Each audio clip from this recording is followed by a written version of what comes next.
kí yín káàbọ̀ lẹ́ẹ̀kan sí ojú ìmọ̀ tech níbi tí mo ti ń kọ́ wa ní AI ní èdè Yorùbá. Ókè kí lẹ́yìn tí a tún fẹ́ ṣe lénìí, ẹ jẹ́ ká tún lọ wo ChatGPT tá ti ń lò náà tẹ́lẹ̀ ni. Lára àwọn irinṣẹ́ AI yẹn náà ni ChatGPT. Ẹ má bínú, èdè Yorùbá kì í ṣèdè bàbá mi. ChatGPT.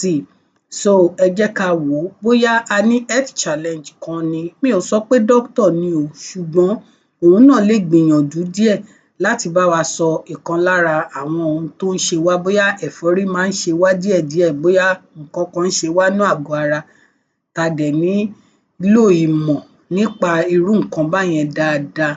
A lè béèrè lọ́wọ́ ChatGPT yìí pé act as my doctor. Explain to me why I am having this severe headache on my forehead. Ohun tí a tẹ̀ yìí, òun là ń pè ní prompt. Àwa fi ránṣẹ́ sí i. Mo sọ fún wa tẹ́lẹ̀ wípé ohun tí a bá fi ránṣẹ́ sí i, òun ni ó máa determine èsì tí ó máa fún wa. Tí a bá kọ dáadáa, á fún wa lésì dáadáa. Ẹ wo bí mo ṣe bẹ̀rẹ̀. Mo ní kó ṣe bí dókítà mi, kó ṣàlàyé fún mi ìdí tí orí fi ń fọ́ mi ní iwájú orí mi. Ẹ jẹ́ ká wo ohun tó máa sọ fún wa. Ó ní, I will explain this calmly like doctor in a simple and reassuring way. A severe headache focused on the forehead is very common, usually comes from one or more of these causes. Ó sọ fún wa, ó ní òun máa farabalẹ̀ ṣàlàyé fún mi bí dókítà mi máa ṣe ṣàlàyé fún mi. Ó ní tí n bá ní orí fífọ́ yìí ní ibi iwájú orí mi yìí, àwọn ohun tó kà sílẹ̀ yìí, òun ni ó lè fà á. Tension headache. This happens when the muscle of the scalp, neck and face are tight. Nígbà tí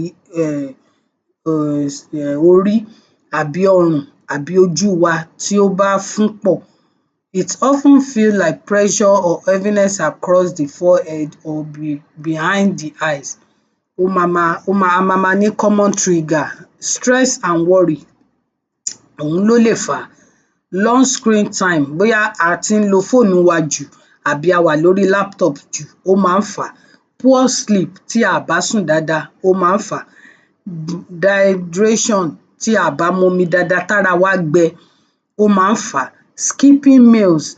Skipping meals túmọ̀ sí pé tí a bá jẹun ní àsìkò tó yẹ ká jẹun, ebi ń pa wá, a à jẹun.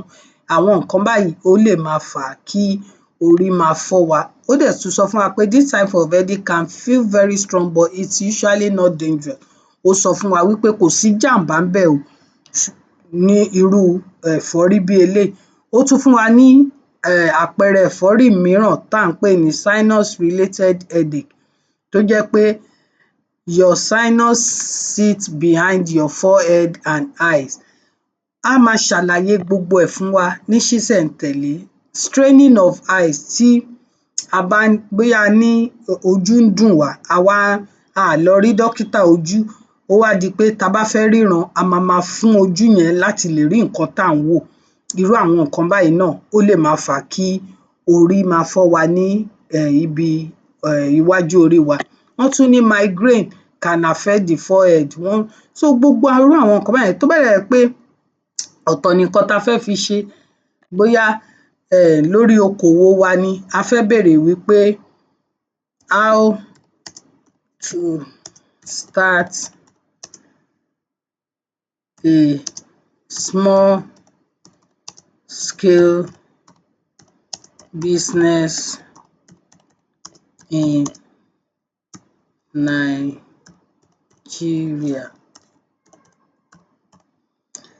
How to start a small scale business in Nigeria. Pé báwo la ṣe lè bẹ̀rẹ̀ okòwò kékeré ní Nàìjíríà. á fún wa ní àwọn èsì tí a fẹ́ gbọ́. Ṣẹ̀ rí bó ṣe máa kọ́ fún wa nìí. Á kọ́kọ́ sọ fún wa pé starting a small scale business in Nigeria is possible if you follow clear practical step. Ó wá ní òun máa ṣàlàyé àwọn ṣísẹ̀ntẹ̀lé yẹn fún wa. Ó ní number one, choose a business that solve a real problem. Ó ní ká mú business tó jẹ́ pé ó máa ń solve ìṣòro àwọn èèyàn tó máa dá sí. Irú àwọn business báyẹn ó máa ń tètè ń yá. Ó ní do not start with what is trending, ní pé lágbájá ń ṣe eléyìí, tàmẹ̀dù ń ṣe eléyìí, jẹ́ kémi náà lọ ṣe kí n lè rí owó. Ó ní start with what people around you already spend money on. Ohun táwọn tó wà lágbègbè wa tí wọ́n ń ṣe kíni, tí wọ́n ti ná owó lé lórí. Good small scale business idea in Nigeria. Ó wá ní pé òun máa fún wa ní àwọn idea àwọn business kéékèèké yẹn eléyìí tí a lè bẹ̀rẹ̀ ní orílẹ̀-èdè Nàìjíríà. Ó ní food business, snacks, catering, foodstuff supply, mini importation and reselling, tá ń rajà tá ń tún tà, àwọn èèyàn máa ń nílò ẹ̀. POS àbí a lè jẹ́ agent fún àwọn bank agency banking. Online service bíi graphics, social media management, website. Irú àwọn tèmi náà ń ṣe yìí, cleaning service, ìyẹn náà wà ńbẹ̀. Fashion, thrift, tailoring. Ó fún wa ní oríṣiríṣi. Ó ní agriculture related business bíi kéèyàn ní poultry, kéèyàn máa ṣe ẹja àbí èèyàn ń gbin àwọn ohun ọ̀gbìn. Then digital products, training, coaching bí irú eléyìí náà tèmi náà ń ṣe. Then ó wá sọ fún wa pé ask yourself who will buy this. Lẹ́yìn tá bá ti wò ó pé okay o, kiní yìí mo ti mọ ohun tí mo fẹ́ ṣe o, wà á tún wá rò ó nínú ara ẹ̀. Ó ní kó tún bira ẹ pé ta ló máa rà á? Why will they choose me? How often do they need it? Ó ní pé ta ló máa rà á? Kí nìdí tí wọ́n máa fi mú mi? Àti wípé ìgbà wo ni wọ́n máa ń ṣe kíni, ni wọ́n máa ń nílò ẹ̀. Ó tún fún wa ní option míì pé start with what you have, pé ohun tó bá ní o lè bẹ̀rẹ̀ pẹ̀lú ẹ̀, pé o lè bẹ̀rẹ̀ pẹ̀lú 30,000 sí 100,000 láti ṣe gbogbo. So kiní yìí ó jẹ́ ohun tó dáa fún gbogbo wa láti máa lò níwọ̀n ìgbà tó jẹ́ pé a ti ní ẹ̀rọ ìbánisọ̀rọ̀ lọ́wọ́. À á kàn lọ síbẹ̀. Àwọn irinṣẹ́ AI pé oríṣiríṣi o, but lórí ChatGPT la yìí tí ń sọ̀rọ̀. Nínú fídíò tí a máa tún ṣe ní ẹ̀yìn eléyìí ńsìnyí, màá fi hàn wá bí a ṣe lè fi ṣe àwọn graphics oríṣiríṣi àwòrán. Bóyá a ti bẹ̀rẹ̀ okòwò wa ni, a lè ní kó ṣe logo fún wa, a lè ní kó ṣe advert fún wa. Gbogbo ẹ̀ náà ni a lè lo AI yìí fún.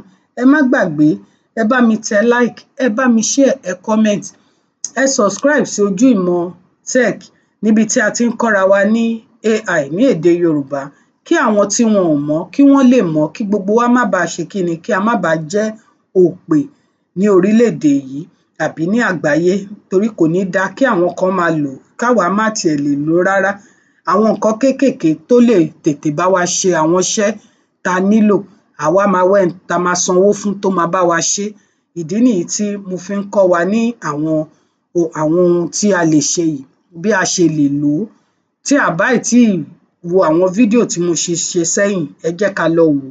Ẹ jẹ́ ká fi ránṣẹ́ sí àwọn ẹbí wa, àwọn ọ̀rẹ́ wa tí wọ́n nílò láti mọ̀ wípé AI ó ti wá láti dúró, pé AI yìí data la fi kọ́, ó máa ń ronú bí èèyàn. Ohun tá bá dẹ̀ sọ fún un, òun ló máa fi fún wa ní èsì tí a bá fẹ́ padà. Bí a bá ṣe sọ fún un, bẹ́ẹ̀ náà ni ó máa ṣe kíni, ló máa ṣe fún wa ní èsì padà. Orúkọ mi ò yí padà. Èmi náà ni ọmọ yín, olólùfẹ́ yín, Ọmọbọ́lájí Májọ̀nàpé.